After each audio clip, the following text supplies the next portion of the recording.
Next देखिए हमारी exercise 8.1 में 1 से 5 क्वेश्चन वैसे कल कर लिए थे। तो फिफ्थ क्वेश्चन देखिए, इसमें लिखा है कि second theta is 13/12, calculate all other T ratio. तो आपको पता है कि टोटल टी रेशियो 6 ही होते हैं, ज़्यादा नहीं हो सकते, 6 ही होंगे। ये 6 क्यों होंगे, कल आपको बताया था क्योंकि हमारे पास 3 वैल्यूज हैं, ट्रायंगल की 3 साइड्स हैं 1 2 3। तो देखो रेशियो, टी रेशियो किसको कहते थे, रेशियो ऑफ एनी 2 साइड्स। तो रेशियो किसका ले सकते हैं, 1 और 2 का। रेशियो किसका ले सकते हैं, 1 और 3 का। रेशियो किसका ले सकते हैं, 2 और 3 का। ऐसे इनको रिवर्स कर सकते हैं, 1 2 का लिया है तो हम 2 1 का भी ले सकते हैं, थर्ड और फर्स्ट का और थर्ड और सेकंड का। तो 1 2 3 4 5 6, तो टोटल 6 टी रेशियो ही होते हैं, ज़्यादा नहीं होते। अब इसमें से एक टी रेशियो ऑलरेडी गिवन है, बाकी फाइंड करने हैं।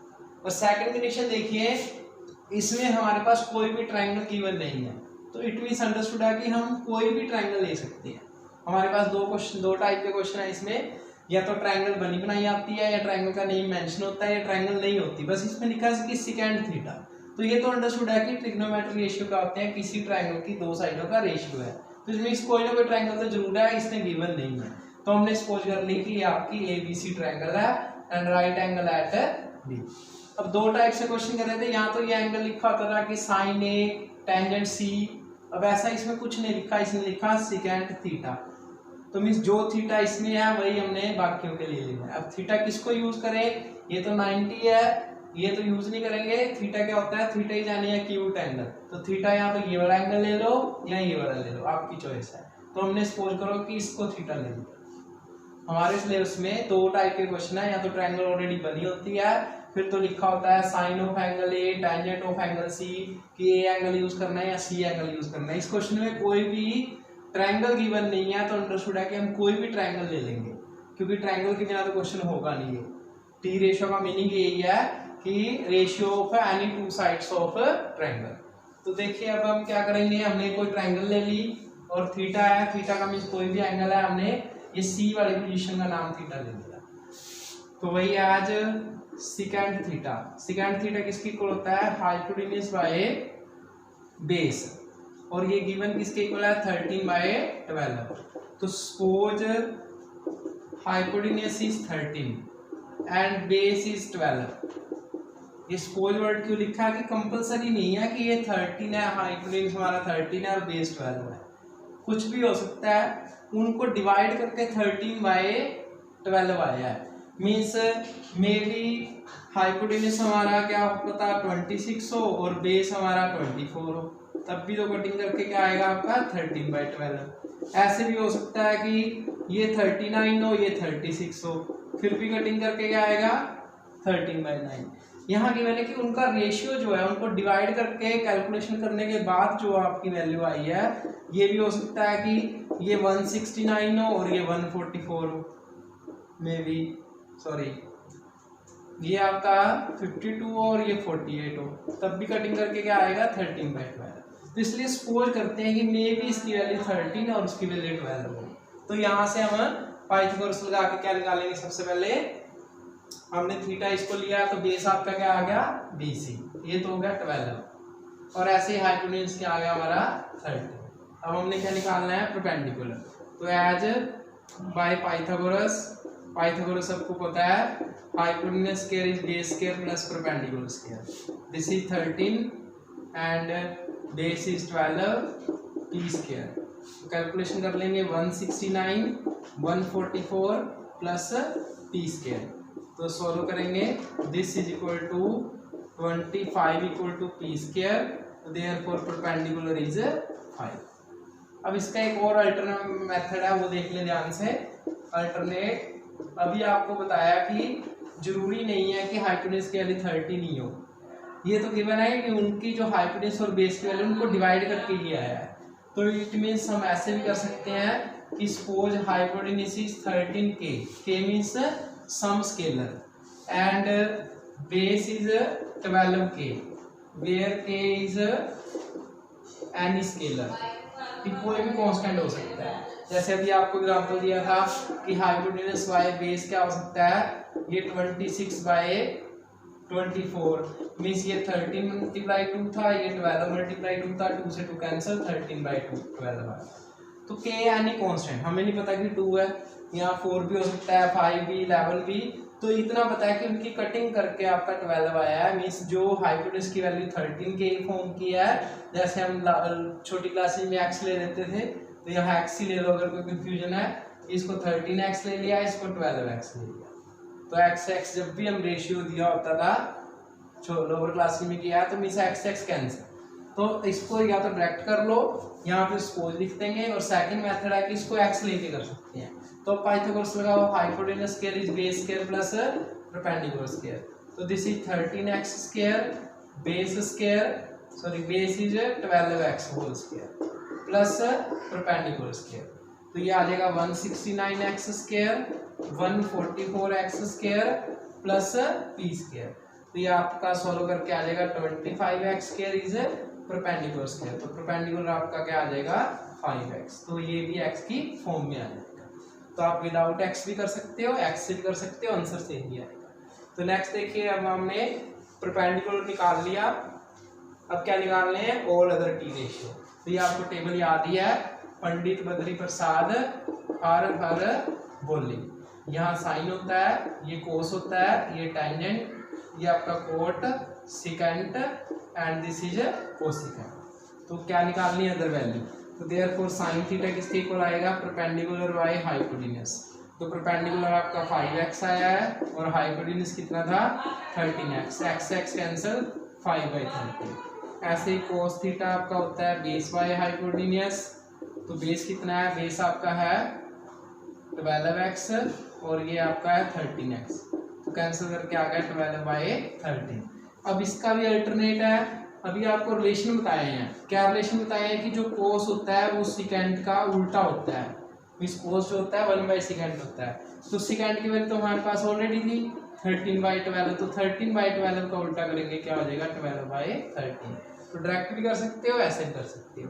ऐसे हमने टेंजेंट थीटा निकालना है, तो टेंजेंट थीटा किसके इक्वल होता है, हमें पता है p/b, तो p हमारे क्वेश्चन में है परपेंडिकुलर 5x और बेस है 12x, तो कैंसिल करके क्या आ गया 5/12। और अगर आपने रिलेशन यूज करना हो वो भी कर सकते हो, टेंजेंट थीटा किसके इक्वल होता है, हमें पता है साइन बाय कोस, अब साइन की वैल्यू हमने फाइंड कर रखी है 5/13 और कोस की वैल्यू क्या निकाल रखी है 12/13, 13 से 13 कैंसिल 5/12। सिमिलरली हम कोसिकेंट निकाल लेंगे, सिकेंट निकाल लेंगे और कोट निकाल लेंगे, तो आप या तो x ले सकते हो, x वाले मेथड से वही सेम आएगा, और डायरेक्ट भी कर सकते हो। ये क्लियर बात रखनी है कि ये क्लियर जरूरी नहीं कि हाइपोटेन्यूज 13 ही हो, हाइपोटेन्यूज क्या है 13 मल्टीप्लाई सम स्केलर है, और ऐसे ही बेस जो है वो 12 मल्टीप्लाई सेम स्केलर, अगर यहाँ x है तो यहाँ भी x है, मीन्स इनको डिवाइड करके 13/12 है।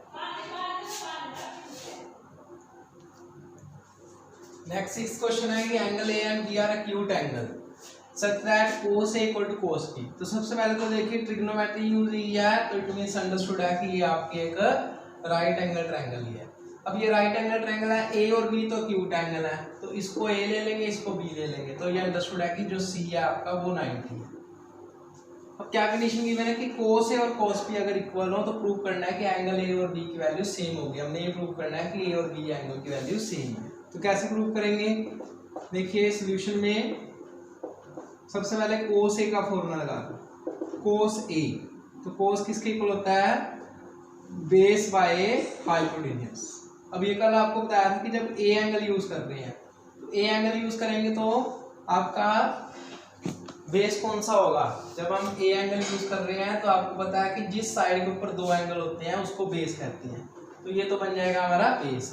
अगर ये बेस है और हाइपोटेन्यूज कौन सा होता है 90 के सामने, और एंगल के सामने क्या होता है एंगल की अपोजिट साइड परपेंडिकुलर, तो क्या आएगा यहाँ से देखिए base cos A equal to base. अब जब ए एंगल यूज कर रहे हैं तो बेस कौन सा बन जाएगा AC, और हाइपोटेन्यूज कौन सा है हमारा AB, that is cos A की वैल्यू फाइंड करी, ये आपकी आ गई AC/AB, तो ये तो आपकी आ गई फर्स्ट कंडीशन।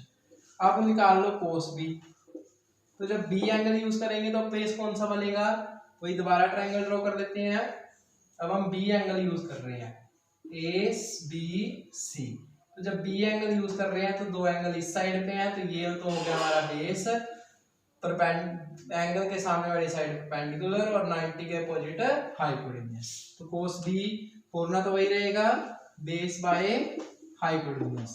अब बेस क्या है हमारा, जब बी एंगल यूज कर रहे हैं तो बी एंगल यूज कर रहे हैं तो बेस हो गया हमारा BC और हाइपोटेन्यूज तो वही रहेगा AB।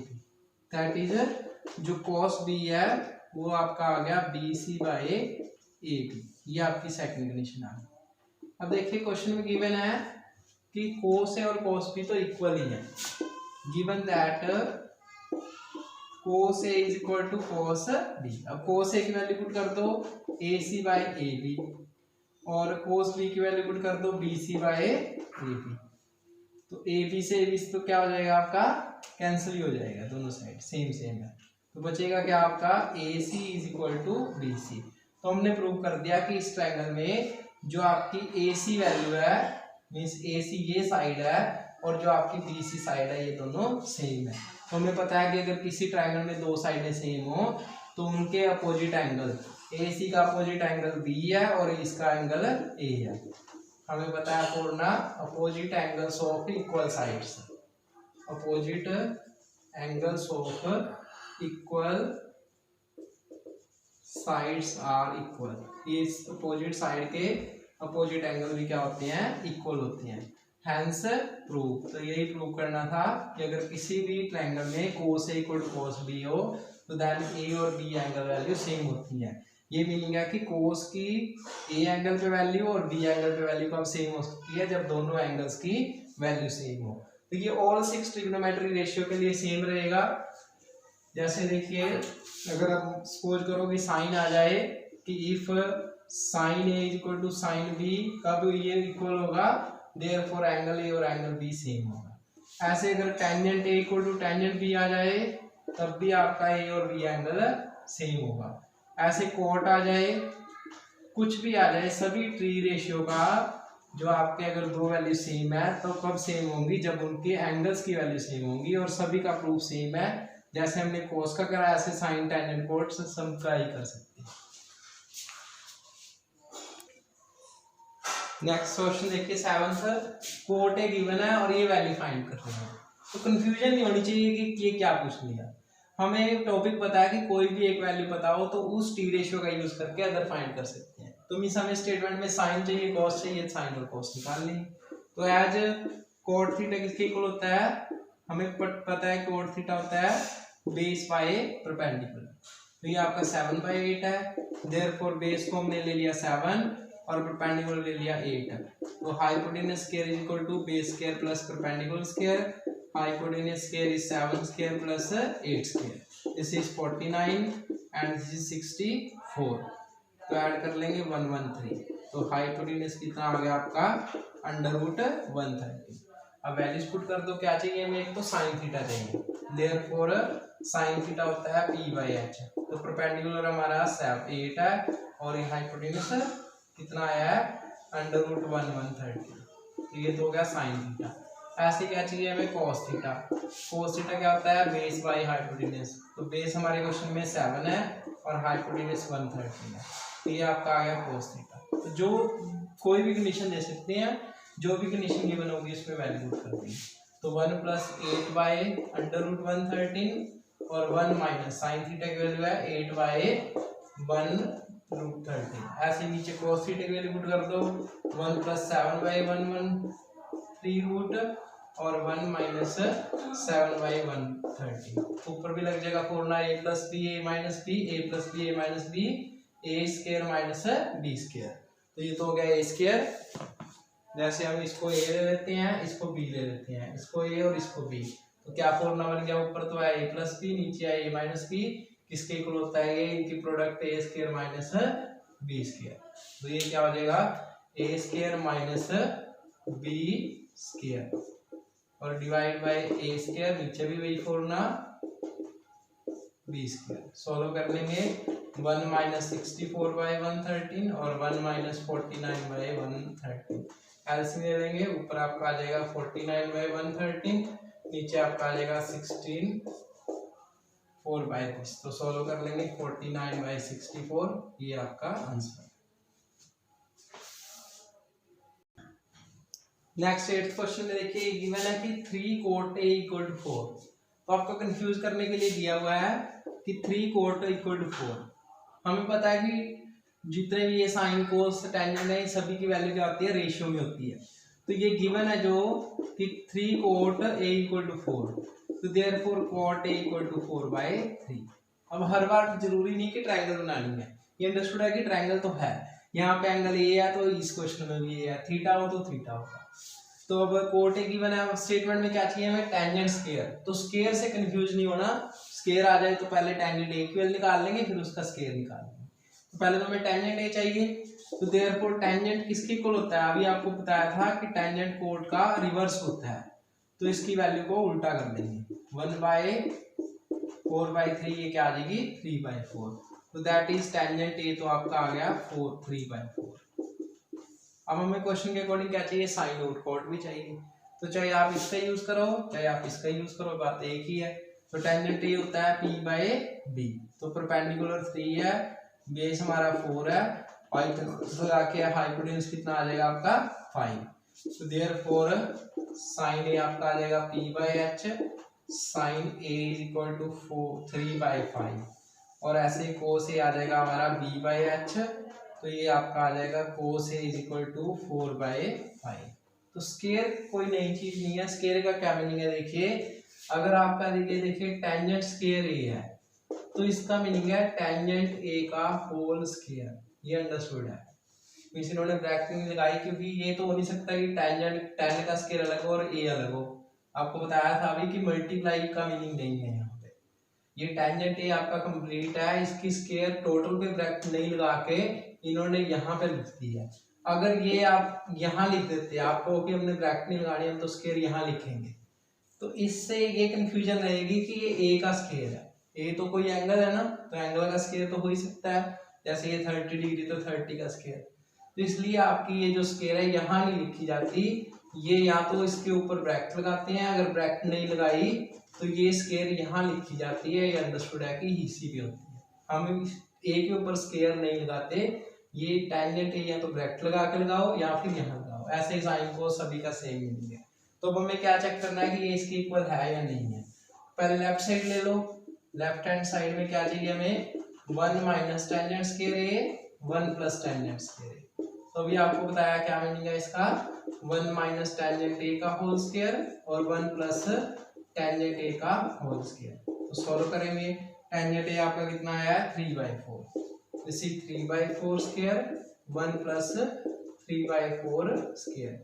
तो सॉल्व कर लेंगे 9/16, 1 + 9/16, एलसीएम ले लो 7/16, 25/16। तो ये आपका कैंसिल करके आ गया 7/25। ऐसे अब क्या चाहिए आपको, राइट हैंड साइड चाहिए, तो राइट साइड सॉल्व कर लेते हैं। राइट हैंड साइड क्या है आपकी, cos स्क्वायर ए - sin स्क्वायर ए। तो cos स्क्वायर कितना है आपका, cos की वैल्यू क्या है 4/5, 4/5 का स्क्वायर माइनस साइन इज 3/5 का स्क्वायर। ये आ जाएगा आपका 16/25 माइनस 9/25। एलसीएम ले लेंगे तो ये भी आ जाएगा 7/25। तो therefore left hand side is equal to right hand side, equal आ जाएगा।